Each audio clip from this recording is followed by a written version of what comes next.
Perché sur les rives de la Saône, le Villard, petit village de quelques centaines d'habitants, tout proche de Tournus, renferme bien des souvenirs.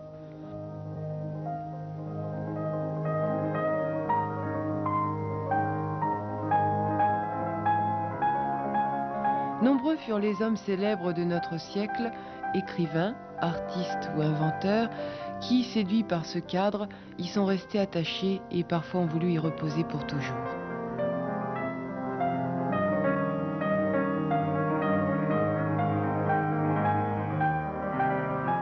Parmi eux, Alfred Cortot, très célèbre pianiste, qui aurait eu 100 ans le 26 septembre 1977.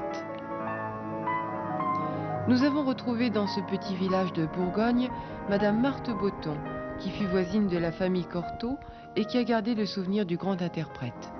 Et ces deux sœurs qui étaient professeurs de piano ont dit, notre frère, on en fera un artiste. Il ne les a pas trompés dans la vie, la preuve.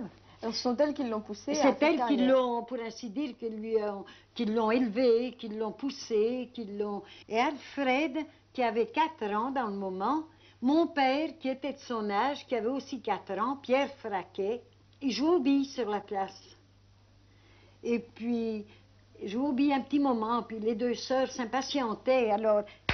Alfred, viens vite pour ta leçon. Mais il était tellement à 4 ans, qu'est-ce que vous voulez, on était un gosse.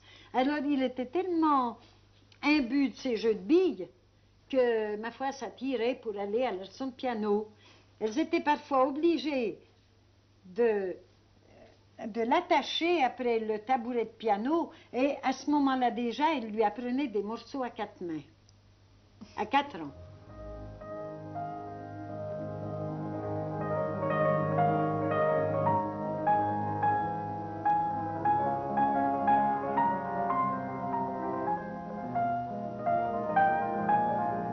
Alfred Cortot naquit le 26 septembre 1877 à Nyons, de mère vaudoise et de père bourguignon, venu en Suisse pour travailler au chemin de fer de la compagnie du Jura-Simplon.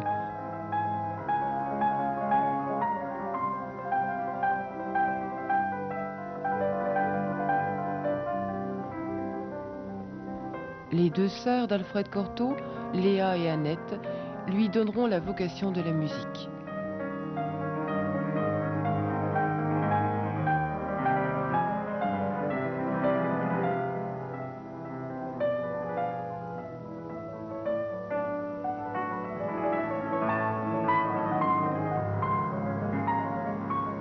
À Nyons, petite ville suisse nichée au bord du lac Léman, entre Genève et Lausanne, nous avons rencontré maître Edgar Péliché, avocat, qui nous parle d'abord de la carrière prestigieuse de Cortot devant quelques souvenirs réunis au musée.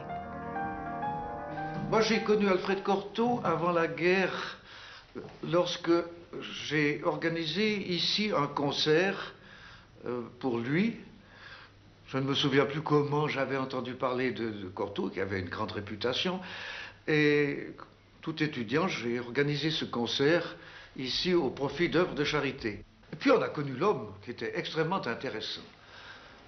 C'est, je pense, l'un des plus remarquables et plus célèbres musiciens de ce siècle. Et il faisait des tournées dans le monde entier, il allait jusqu'au Japon. Au Japon, on a donné son nom à une île, n'est-ce pas, l'île de Kortoshima. Et tout de même, il vivait en homme très simple, très sobre. C'était pas du tout le genre vedette qui se fait valoir. Il était tout simple tel qu'il arrivait lorsqu'il allait toucher du piano dans un concert. Simple, modeste, sobre. C'était d'ailleurs un peu, si je peux dire, sa manière de vivre, toujours très simple. Il a pourtant connu tous les grands compositeurs de musique de notre temps, Debussy, Fauré et tant d'autres, n'est-ce pas? Il a connu les grands interprètes de la musique, les Thibault, violoniste, Casals, violoncelliste avec qui il a joué, dirigé des orchestres, mais c'est l'homme qui restait extrêmement simple, en modeste fils, je peux dire, d'un ouvrier.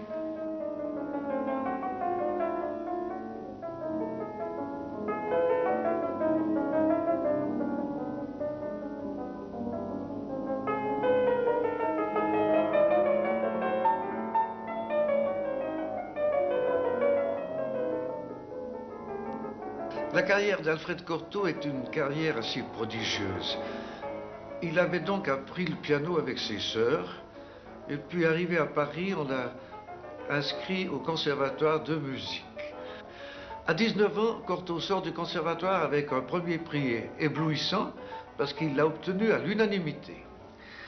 Peu après, il est engagé à Bayreuth, en Allemagne, dans le théâtre où l'on joue les œuvres de Richard Wagner, comme répétiteur de l'orchestre. Il s'enthousiasme pour cette musique et revenu à Paris, il organise un orchestre et donne des concerts Cortot. Plus tard, il devient chef d'orchestre de la Société nationale de musique. Vous avez encore ici sa baguette qui a été conservée, elle lui avait été offerte par ses amis. Il succédait à ce pupitre au compositeur français bien connu, Saint-Saëns. Et puis, il s'est lié avec Casals, le violoncelliste, avec Thibault, le violoniste, et ils ont fondé ensemble ce fameux trio qui a joué jusqu'à la guerre de 1939, ou peu avant, à la mort accidentelle de Thibault.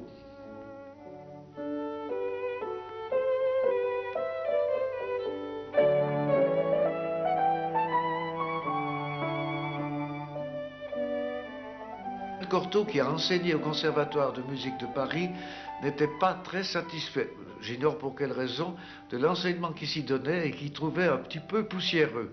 Je parle d'avant la guerre de 1914. Et c'est ce qui l'a incité à fonder l'École normale de musique à Paris, qui est devenue une sorte de super conservatoire pour des élèves déjà brillants et formés. On y enseigne la musique sans tellement s'occuper de vieilles traditions dépassées aujourd'hui d'une manière ou d'une autre.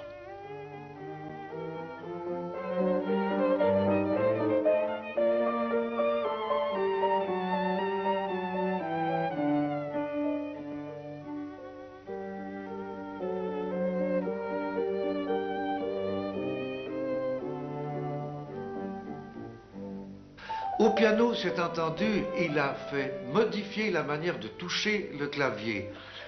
Avant lui, on martelait. Vous avez ici son clavier de répétition, silencieux. Avant lui, on frappait.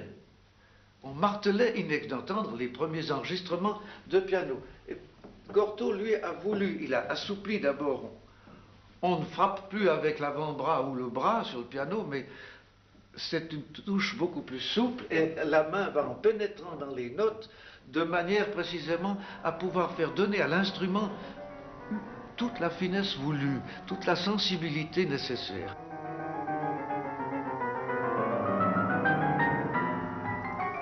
À Chalon-sur-Saône, mademoiselle Marguerite Blanchot, professeure de piano, ancienne élève d'Alfred Cortot, nous parle du pédagogue qu'il était aussi.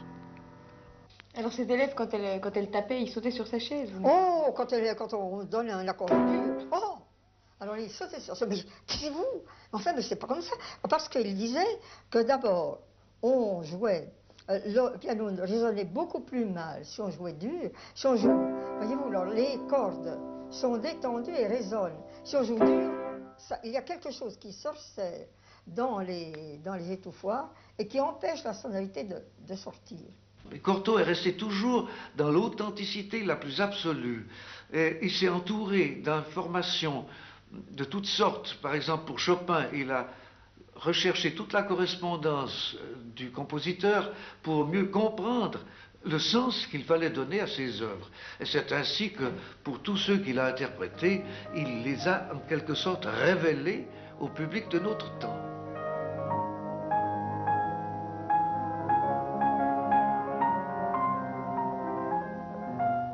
Personne n'a joué, je crois, Chopin et Schumann comme il les a joués, avec la mesure, avec l'absence d'emphase et pourtant la profonde émotion qu'il fallait, ou le lyrisme qu'il fallait. Au fond, c'était un grand romantique. On peut dire que son talent confinait au génie et que personne à son époque ne pouvait jouer comme il le faisait. Il avait un mécanisme parfait.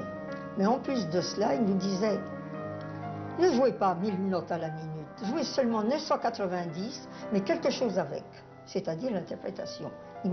Pensez à ce qu'on faisait et jouer.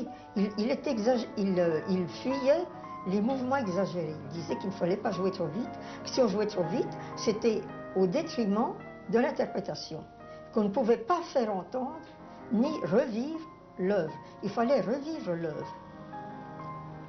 Et puis, il a été de ceux qui ont, en somme, révélé la musique au grand public. On oublie aujourd'hui, où nous avons de la musique à journée faite par la radio et par la télévision, ce que c'était avant la dernière guerre.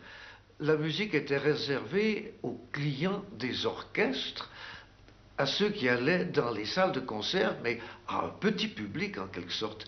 Et c'est le moment où s'est développé par le disque, pas encore la cassette, que la musique s'est répandue. Disons que Cortot est arrivé et il a été de ceux qui ont en quelque sorte séduit le grand public.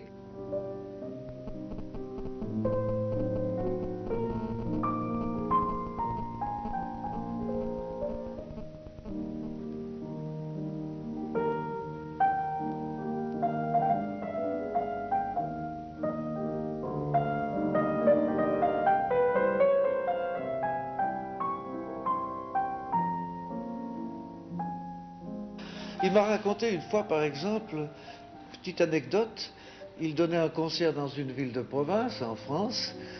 Il y avait beaucoup de monde, on avait mis quelques auditeurs autour du piano, et il avait juste dans sa ligne de vision une dame en chapeau avec une grande plume sur le chapeau.